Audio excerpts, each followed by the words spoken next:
ఓకేనండి తల్లి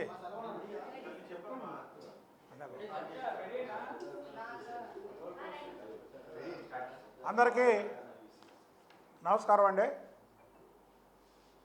పిన్నెల్లి సోదరులు మాచర్లలో చిన్న పిల్లవాడిని అడిగినా నరహంతకులు అంటారు వాళ్ళు. పిన్నెల్లి సోదరులకి మారు పేరు ఏంటంటే నరహంతకులు. వాళ్ళకి దయాదాక్షిణాయాలు లేవు. వాళ్ళకి బడుగు బలహీన వర్గాలంటే బాగా చులకన. అక్కడ వాళ్ళ హత్యలు చేసిన ప్రతి ఒక్కరు కూడా బడుగు బలహీన వర్గాల వారే. సాక్షాత్తు నాపై ఆ రోజు ఎమ్మెల్సీగా ఉన్న నాపై, ఆ రోజు మాజీ ఎమ్మెల్యేగా ఉన్న బోండమ్మపై కూడా తురకా కిషోర్తో వేలం పాట పెట్టి మాచర్ల మున్సిపల్ చైర్మన్ ఇస్తా, ఎవరైతే వాళ్ళ మీద దాడి చేస్తారో, ఎవరైతే వాళ్ళని చంపుతారో వాళ్ళకి మున్సిపల్ చైర్మన్ ఇస్తానని వేలం పాట పెట్టినటువంటి నరరూప రాక్షసులు పిన్నెల్లి సోదరులు. వాళ్ళు అన్ని అరాచకాలు చేయడానికి ముఖ్య కారణం ఏంటంటే వాళ్ళ నాయకుడు వైఎస్ జగన్మోహన్ రెడ్డి. వైఎస్ జగన్మోహన్ రెడ్డి ఒక రాక్షసుడైతే వీళ్ళు ఒక రాక్షసులు. రాక్షసులు ఒకటే జాతిలాగా వీళ్ళకి బాగా జగన్మోహన్ రెడ్డి అటాచ్ అయ్యాడు. ఈరోజు ఎందుకు చెప్తున్నామంటే ఈ విషయాలన్నీ సుప్రీంకోర్టు ఆదేశాల ప్రకారం ఏదైతే భారతదేశంలో అత్యున్నతమైనటువంటి న్యాయస్థానం సుప్రీంకోర్టు ఆదేశాల మేరకు పిన్నెల్లి సోదరుల్ని అరెస్ట్ చేస్తే దీని మీద ఈ రాక్షస సైకో జగన్మోహన్ రెడ్డి ఇది అన్యాయం అంటాడు, ఇది అక్రమం అంటాడు, ఇది ప్రభుత్వం కుట్ర అంటాడు. అంటే ఇద్దరు వ్యక్తుల్ని హత్య చేసి తప్పించుకుంటే సుప్రీంకోర్టు వీళ్ళని అరెస్ట్ చేయమంటే అది మా మీద ఇచ్చేస్తాడు. అంటే నువ్వు ఏం చేస్తున్నావు? ఈ రాష్ట్రంలో బడుగు బలహీన వర్గాల వారిని అందరినీ చంపేయాలి, వాళ్ళు ఉండడానికి వీలు లేదు, వీళ్ళందరూ తెలుగుదేశం పార్టీకి సపోర్టర్లు అనే కదా నీ ఉద్దేశం. ఒక కులాన్ని నువ్వు ముఖ్యమంత్రి అయినప్పుడు టార్గెట్ చేశావు, వారంతా తెలుగుదేశం పార్టీకి చెందినవారని. ఇంకొక కులాన్ని టార్గెట్ చేసి పవన్ కళ్యాణ్ గారి మీద అనేక మాటలు మాట్లాడావు, అంటే వాళ్ళు కూడా మీకు ఏరని. అలాగే బడుగు బలహీన వర్గాలు కూడా వీళ్ళు తెలుగుదేశం పార్టీ వాళ్ళు వెనకాతలు ఉంటారు, వీళ్ళని చంపేయాలనే ఒక నిర్ణయంతో నువ్వు చేసావు. నువ్వు ఈరోజు వాళ్ళకి సపోర్ట్ చేస్తున్నావు. దీనికి సాక్ష్యాలు కూడా ఉన్నాయి. మా మీద దాడి చేసినప్పుడు వీడియోలు ఉన్నాయి, ప్రతి మీడియాలో అది ప్రచారం జరిగింది. అక్కడ ఒక బలహీన వర్గాలకు చెందినటువంటి చంద్రయ్య అనేటువంటి వ్యక్తిని జై వైసీపీ అని అనకపోతే పేక కోసి చంపేశారు. చనిపోవడానికన్నా సిద్ధపడ్డాడు, కానీ వైసీపీకి జై చెప్పలా ఆ చంద్రయ్య. అది బడుగు బలహీన వర్గాల వారి కమిట్మెంట్, అది బడుగు బలహీన వర్గాల వారికి ఉన్నటువంటి నీతి నిజాయితీ. ఇవాళ కొవ్వొత్తుల ప్రదర్శన అంట. వీళ్ళేదో స్వాతంత్ర సమరయోధులు జైలుకి వెళ్ళినట్టు జగన్ మళ్ళీ ఒక బ్యాచ్ని నెల్లూరులో ఉన్నటువంటి మాజీ మంత్రిని అలాగే సిద్ధార్థారెడ్డిని జైలుకి వెళ్ళి పరామర్శించమని కొవ్వొత్తుల ప్రదర్శన, అలాగే జగన్మోహన్ రెడ్డి సంఘీభావం. అంటే ఏంటి ఈ రాష్ట్రాన్ని ఏం చేద్దామని, మీరు ఏం చేద్దామని చెప్పండి. ఇదే చంద్రబాబు నాయుడు గారు కానీ తెలుగుదేశం పార్టీలో ఉండి ఇంత రాక్షసత్వంగా కానీ ప్రవర్తించి ఇన్ని హత్యలు చేస్తే ఇమీడియట్గా సస్పెండ్ చేస్తారు. ఆయన తప్పేం కాదు, ఆయన ప్రజాక్షేమం ముఖ్యం. ఏదో నీ పార్టీలో ఉన్నారు, నీకు బలం చేకూరుస్తారు అని చెప్పి పిన్నెల్లి సోదరులను నువ్వు వెనకేసుకురావడం నీ రాక్షస జాతిని కాపాడుకోవడం అవుతుంది తప్ప ఇదేమి ఇది కాదు. ఒక ముఖ్యమంత్రిగా చేసినటువంటి వ్యక్తివి, ఒక ప్రతిపక్ష నాయకుడిగా పనిచేసినటువంటి వ్యక్తివి, ఇద్దరు వ్యక్తుల్ని చంపేసి ఇన్నాళ్ళు తప్పించుకున్నటువంటి వ్యక్తుల్ని లోపడేస్తే వాళ్ళకి సంఘీభావం తెలపడం అనేది చాలా నీచమైన పద్ధతి. ఆ రోజు నువ్వు ముఖ్యమంత్రిగా ఉన్నప్పుడు, ఒక ఎమ్మెల్సీగా ఆ రోజు నేను శాసనమండలిలో ఉన్నప్పుడు వాళ్ళు దాడి చేస్తే ఖండించలేదే? ఖండించవా నువ్వు? ఒక ముఖ్యమంత్రిగా ఖండించే బాధ్యత నీకు లేదా?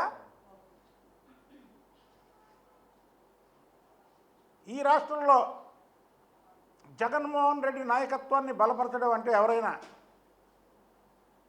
రాష్ట్రాన్ని చిన్న భిన్నం చేసుకోవడానికే ఆయన నాయకత్వాన్ని బలపరచడం.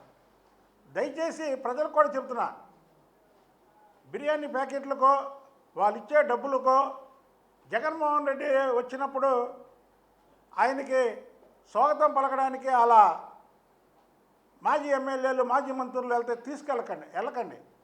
ఎందుకు వెళ్ళొద్దంటున్నానంటే, ఈ రాష్ట్రం ఇప్పుడిప్పుడే గాడిన పడుతుంది. అప్పుల ఊబిలో ఉన్నటువంటి రాష్ట్రానికి 16,000 కోట్ల అప్పుల ఊబిలో ఉన్నటువంటి రాష్ట్రానికి ఆనాడు 2014 నుంచి 2019 వరకు చంద్రబాబు నాయుడు గారు ముఖ్యమంత్రిగా పనిచేసి ఈ రాష్ట్రాన్ని ఒక గాడిలో పెడితే మళ్ళీ 19 నుంచి 24 వరకు వచ్చి నాశనం చేశాడు. మళ్ళీ ఈరోజు అహర్నిశలు కష్టపడుతున్నారు కూటమి ప్రభుత్వం. ఒక పక్క చంద్రబాబు గారు, మరో పక్క లోకేష్ బాబు గారు, మరో పక్క పవన్ కళ్యాణ్ గారు, కేంద్రం మోడీ గారు సపోర్ట్ చేస్తూ ఈ రాష్ట్రాన్ని ఎలాగైనా ఒక గాడిలో పెట్టాలనే దృఢ సంకల్పంతో కూటమి ప్రభుత్వం ఉంది. కానీ ఈ జగన్మోహన్ రెడ్డి ఏం చేస్తున్నాడు? ఋషులు యాగం చేస్తుంటే రాక్షసులు దాన్ని పాడు చేయడానికి చూసినట్టు మళ్ళీ ఏదో ఒక కథ అల్లుతాడు. ఏదో ఒక కథ అల్లడం, దీన్ని డైవర్ట్ చేయడం. డైవర్షన్ పాలిటిక్స్ జగన్మోహన్ రెడ్డికి అలవాటైపోతుంది. అతను మాట్లాడే విధానం చూస్తుంటే అతనికి మైండ్ కూడా సరిగ్గా లేదు, మతి స్థిమితం లేదు జగన్మోహన్ రెడ్డికి. మీరు చూడండి, అతను ప్రెస్ మీట్లు చూడండి, నా ప్రెస్ మీట్ చూడండి, ఆయన్ని నాది ఏది చంద్రబాబు గారు, లోకేష్ బాబు గారు లేదా పవన్ కళ్యాణ్ గారు వాళ్ళ దాకా అక్కర్లా. జగన్మోహన్ రెడ్డి ప్రెస్ మీట్లు చూడండి, నా ప్రెస్ మీట్ చూడండి. నేను ఎలా మాట్లాడుతున్నానో ఆయన ఎలా మాట్లాడుతున్నాడు. అసలు మాట్లాడే పద్ధతి కూడా అతను మైండ్ ఉండి మాట్లాడే మాటలు కాదు అవి. నీ పార్టీకి చెందినటువంటి వ్యక్తులైతే మాత్రం నువ్వు అలా చెప్తావా? ఇవాళ మాచర్ల ప్రజలందరూ కూడా సంతోషాలతో దీపావళి చేసుకుంటున్నారు. దీపావళి అయిపోయి 2 నెలలు అయినా సరే మళ్ళీ ఈరోజు దీపావళి చేసుకుంటున్నారు అక్కడ. ఎందుకంటే మాచర్ల ఎవరైతే మాచర్లలో పిన్నిల్లి సోదరులు అక్కడ లేకపోతే వాళ్ళకి అక్కడ స్వాతంత్రం వచ్చినట్టు. భారతదేశానికి స్వాతంత్రం వచ్చింది, కానీ ఈ మాచర్లలో పిన్నిల్లి సోదరులు చేసే అఘాయిత్యాలు, దోపిడీలు, దొంగతనాలు, మానభంగాలు, అలాగే హత్యలు, అక్కడ ఎవరికి ప్రశాంతత లేదు. వాళ్ళకి నువ్వు సంఘీభావం తెలుపుతావా?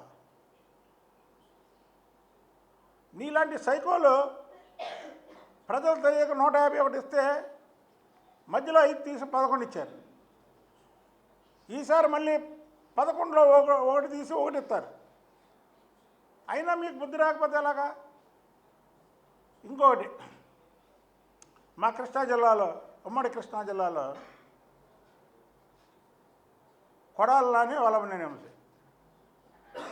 ఒకడికేమో గుండెకే లేదు కొడాలని, ఇంకొకటికేమో వెన్నుపూస ఊపిరితిత్తులు. వీళ్ళంట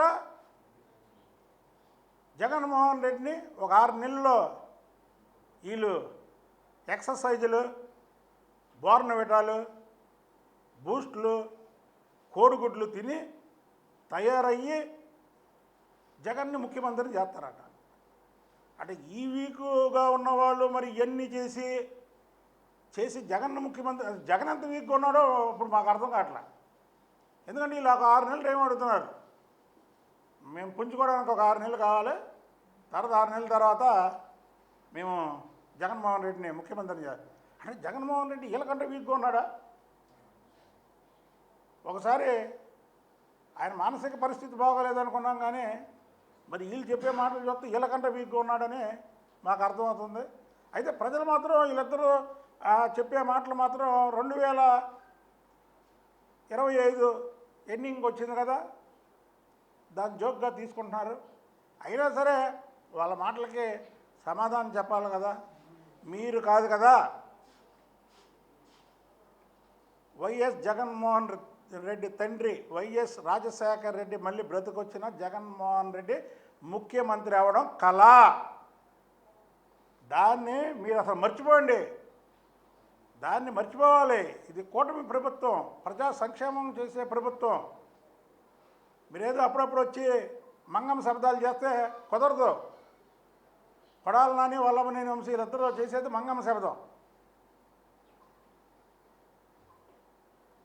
ఈ సంవత్సరాల కాలం ఎక్కడ కనబడలేదు, ఇప్పుడు మళ్ళీ మంగం శబ్దాలు చేస్తున్నారు. పిన్నెల్లి రామకృష్ణారెడ్డి వాళ్ళ సోదరుల అరెస్టుని ముక్త కంఠంతో తెలుగు ప్రజలందరూ కూడా సంతోషిస్తున్నారు. ముఖ్యంగా మాచర్ల ప్రజలు దీపావళి చేసుకుంటున్నారు. ఇలాంటి రాక్షసులకు కానీ అండగా ఉంటే జగన్మోహన్ రెడ్డి నీకు చెప్పే 11లో 1 వస్తుందని, ఆ 1 కూడా రాకుండా మిగిలిపోతామని తెలియజేస్తున్నా.